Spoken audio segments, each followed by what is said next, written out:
আরে আজান শুরু হয়ে গেছে, খুতবা পড়ে ফেলবে, তাড়াতাড়ি চলো সবাই নামাজ পড়ে আসি।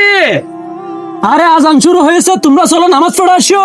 ঠিক আছে উস্তাদ, প্রতিদিন কেন নামাজ পড়তে হবে? শুধু জুমার নামাজ পড়লেই তো হয়। ঠিক আছে, আজকে তোমার ছুটি, তুমি ঘরে চলে যাও। উস্তাদ আসসালামু আলাইকুম। ওয়ালাইকুম আসসালাম। আজকে কাম নেই, তুমি ঘরে যাও। উস্তাদ সবাই তো কাজ করতেছে, আমার কেন ছুটি? আরে ছুটি তো ছুটি, তুমি যাও এখান থেকে। ওই কই যাস, দাঁড়াও। ছুটি আজকে তোমার, চলে যাও। আরে উস্তাদ আমার সাথে কি শুরু করলো? উস্তাদ আরে তুমি আসছো, আজকেও তোমার ছুটি, চলে যাও। উস্তাদ এ কি করতেছো? সপ্তাহে যদি একদিন কাজ করি আমার ঘর কিভাবে চলবে?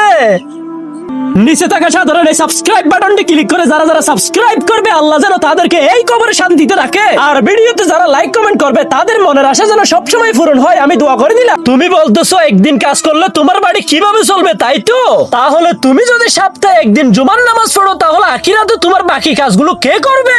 আখিরাতে তোমার এক ওয়াক্ত নামাজ দিয়ে কিচ্ছু হবে না, তোমার 5 ওয়াক্ত নামাজের আল্লাহ হিসাব নিবে। উস্তাদ আজকে থেকে আমি 5 ওয়াক্ত নামাজ পড়বো, আমি ভালো হয়ে যাবো উস্তাদ।